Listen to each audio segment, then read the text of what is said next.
Hi, and welcome to Richie Nick's Gaming. We're going to continue our talk with Jake DiGregorio Hey, what's up? from Streetlight Productions. That's his YouTube channel. I'm going to have links and stuff. And, Zelda, boom.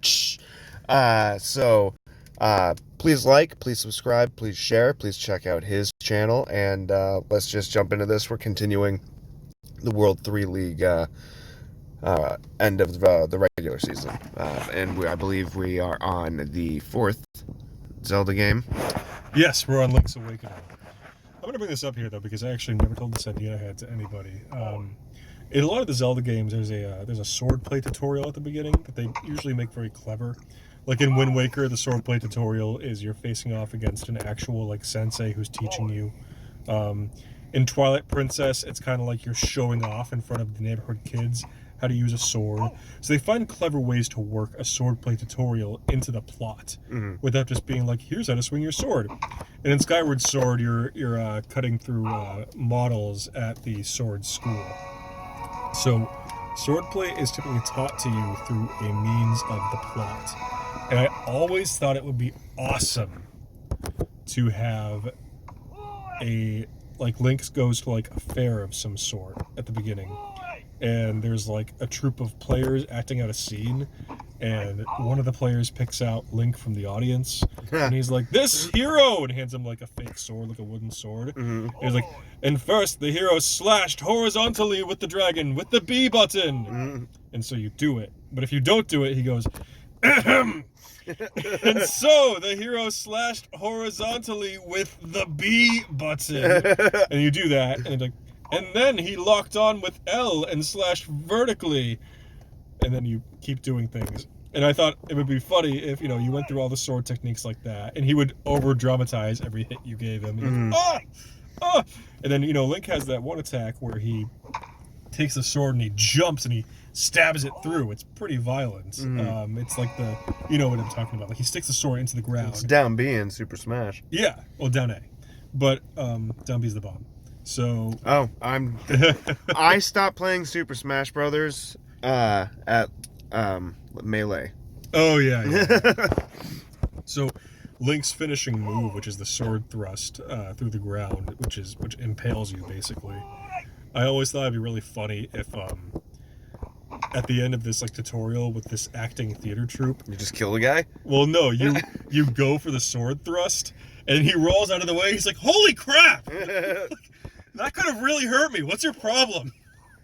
But that's the way the game teaches you. That's the finishing move. Yeah. That will really hurt people. So anyways, going on to Zelda 4. I just think that'd be a dope way to communicate the sword tutorial. No, it would be. I just like your total change of tone, this moving into the next. Moving on.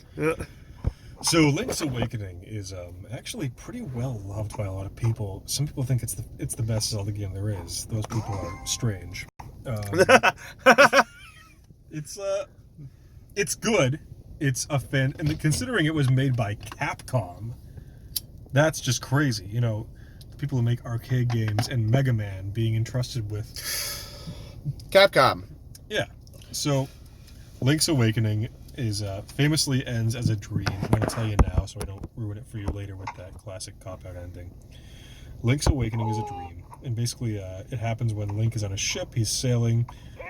He gets marooned on an island, and in Link's Awakening he has to basically navigate this island and awaken the windfish, which is this whale that flies. Shit, son. Yeah, but it lives in an egg. Whales aren't fish. Yeah, I mean, it lives in an egg? Yeah. So not only is it not a fish because it's a mammal, it's a whale, but it's also a mammal that lives in an egg, which is also antithetical to being a mammal. So they messed up a lot here. But I have I'm sorry, guys. I'm dying. Oh yeah. So to awaken the windfish, you have to learn the Ballad of the Windfish, which is you have to learn these 8 melodies, and together they make a song. This is ripped directly from Mother 1, which is otherwise known as the first Earthbound game, just not released in the States. So that's kind of ripped directly from Mother 1. Collect 8 melodies, and they'll wake up the windfish. In Mother 1, it was a little better because the melody is actually important to the plot in a way. It was a song written by an old lady that is very ingrained in the heart of the main villain. And can soften his heart, which is your only hope because you cannot beat him through force alone. In Link's Awakening, it's like, this is the song that wakes him up. And it's like, okay, why? And they're like, well, because it is. I told you. Kind of a cop. This is also the first game in which Link has an item that can make him jump. He usually can't jump. He can here. Granted, he could jump in Zelda 2, but that was part of the gameplay, and that was a platformer. This is the first top-down bird's-eye view Zelda where you can jump with Rock's Feather. The game was pretty interesting. They famously had a lot of like Mario elements. There's like a chain chomp in the first village, and you're like, wait a minute. Maybe that is the reason it was a dream, because there's a lot of like elements from not his world in there. But yeah, I think this game also features the first Zelda like anime girl character that fans are like, ooh, you know, I want her to be my wife, and that is Marin. I think she only gets that because there's like a cinematic in the opening where it shows what she looks like. That could only be in the remake. I'm not sure. But as we speak, this game is getting a remake. It's going to come out in about a month. So if you really want to play Link's Awakening, usually the definitive versions of the Zelda games end up being the remakes because they're faithful to what was good about the original game, but they take out solely the things that fans complained about. So yeah, that's Link's Awakening. Now we move on to Zelda 5, which is more famously known as one of the best video games, if not the best video game ever made, Ocarina of Time. How right that we move into inning 5 as we move on to Zelda 5. This is my favorite video game. It's the only Zelda I've played. Oh, really? It's like, you beat it? No. Oh. How far? Maybe halfway. Okay. It was freshman year of college. Okay. Oh shit, he's got a fast slider. Friend said, a friend just, Mike Coyne insisted that I play it. He let me borrow it. And I was writing a lot of music back then. I was not playing a lot of video games. Yeah. And the video games I were playing were Left 4 Dead and Team Fortress 2. And I was like playing Left 4 Dead competitively. So I didn't have time. And I gave it back to him. Why just one? I noticed. Does that mean something? She probably went to the bathroom. Oh, okay.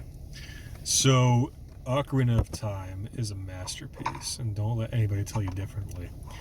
It definitely has flaws when you look back at it, but I used to play this game when I was like 11. Me and my buddy would come home every day, and we'd sit in front of the TV for like an hour, because that's all we were allowed to sit in front of the TV for.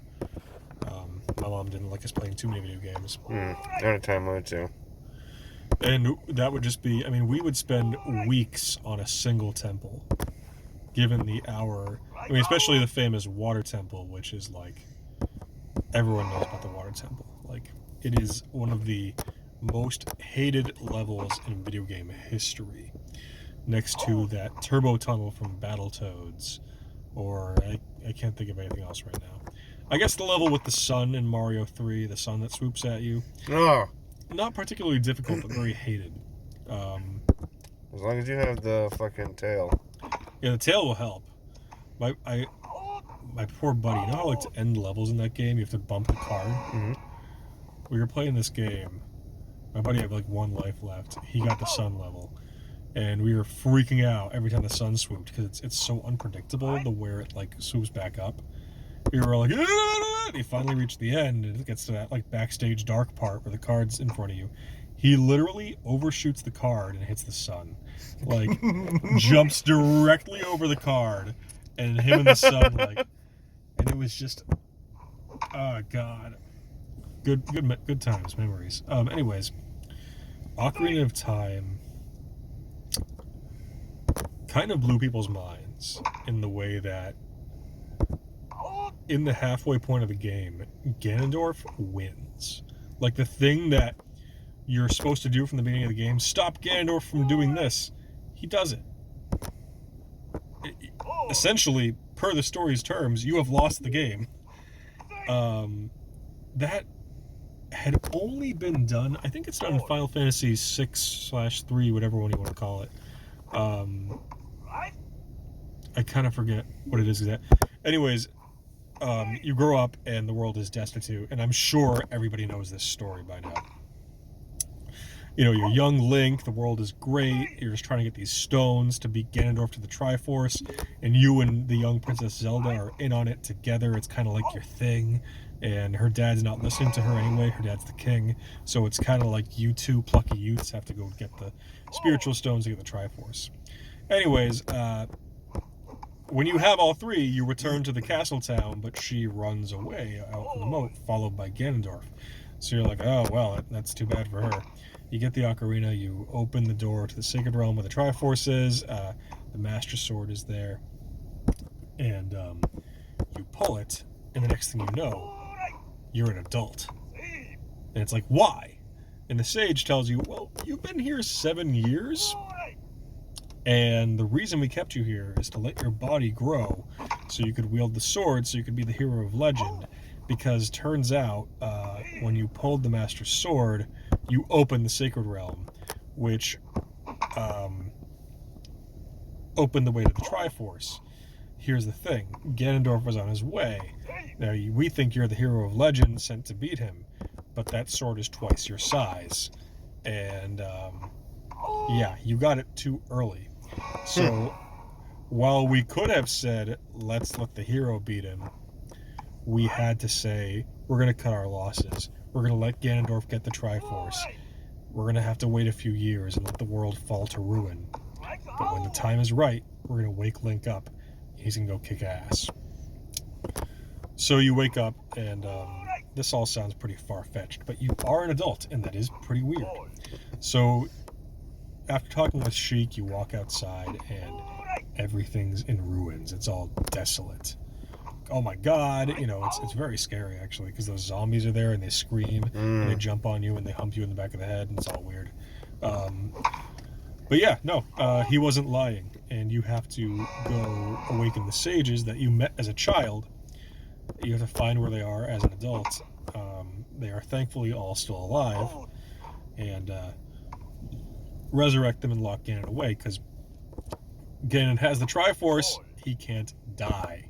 You can just seal him. Now, it's later found out that when he touched the Triforce, he didn't get all three parts.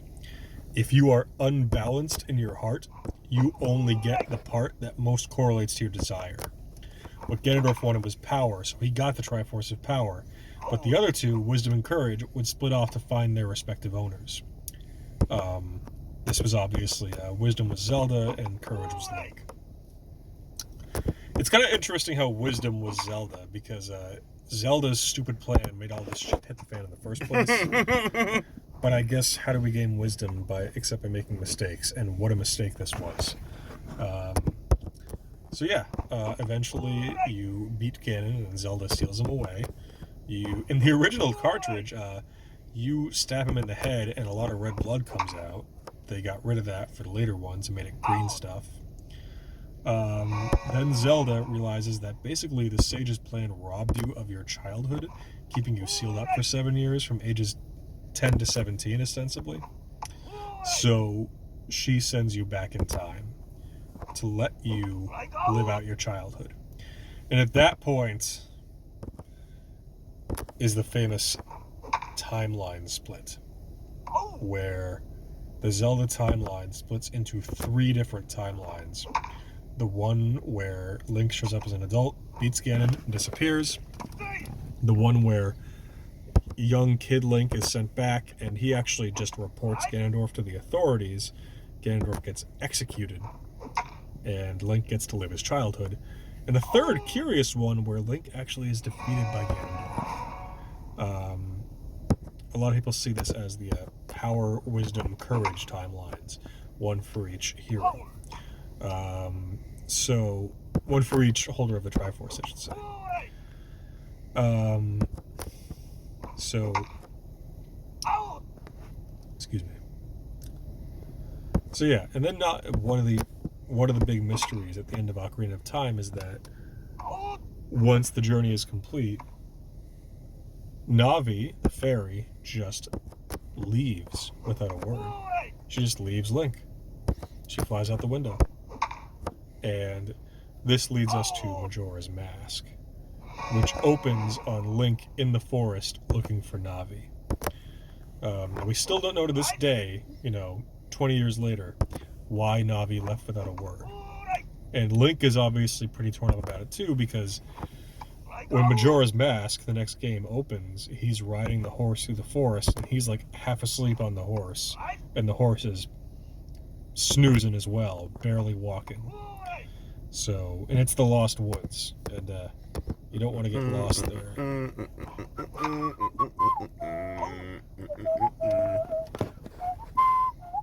Anyways, I notice you're at the bottom of the ninth. I can just keep going. Oh, okay.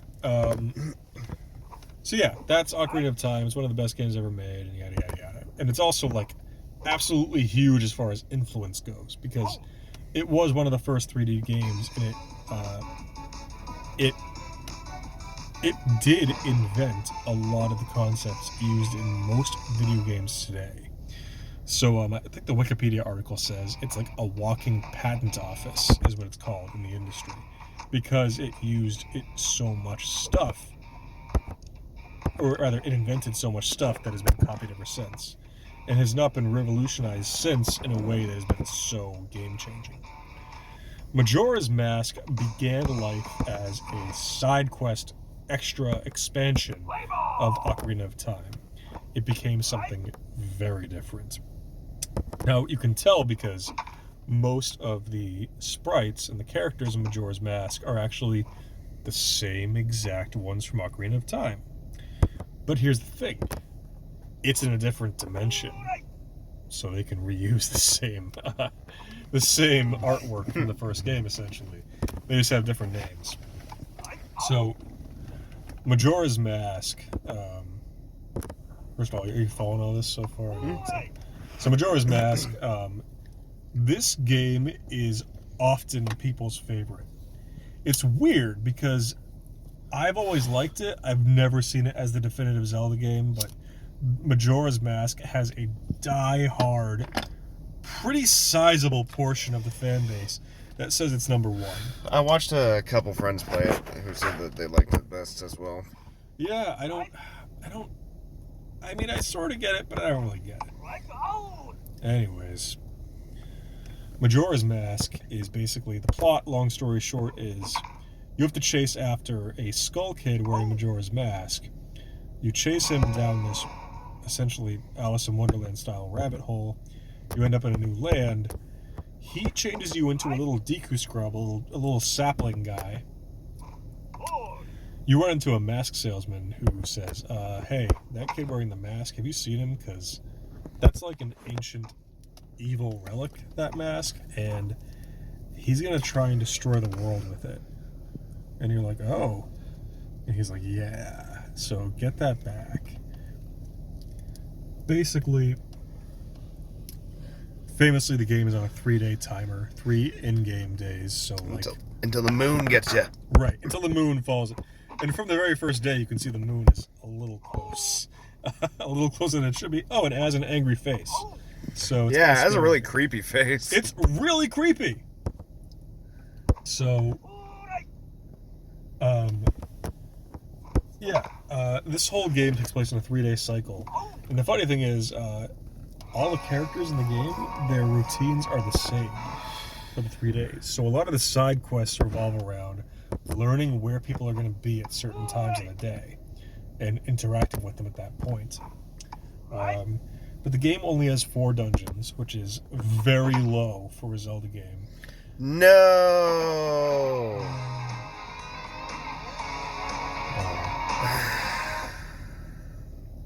so cocky. Does that mean they win? No. It's only the second inning. Oh, okay. You started a new game. Okay, sorry. So, yeah, Majora's Mask is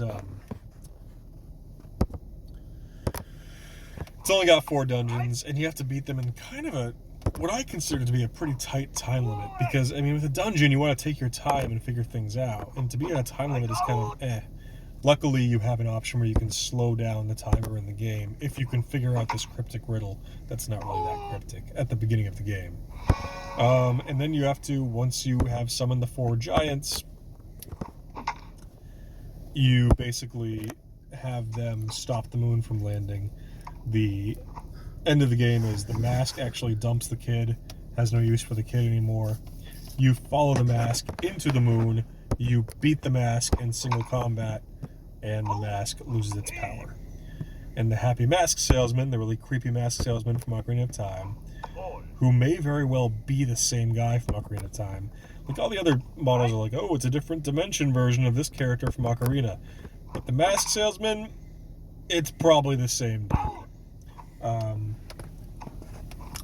He literally walks away into the field, and halfway in the field, he fades out of existence. Like, oh, yeah, it is the same dude. Yeah. Creepy fucker. Yeah, really creepy dude. And actually, if you ever play Majora's Mask and you tell him that you lost the mask, he gets a very scary look on his face that is very, very reminiscent Of the moon?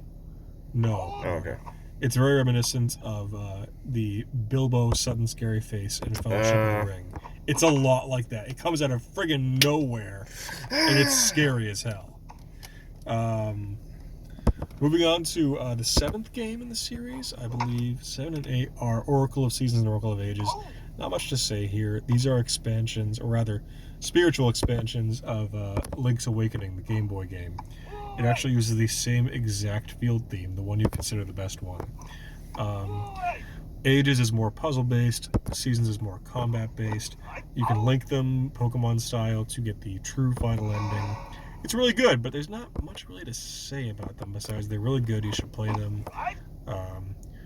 Twin Rova actually come back in this one.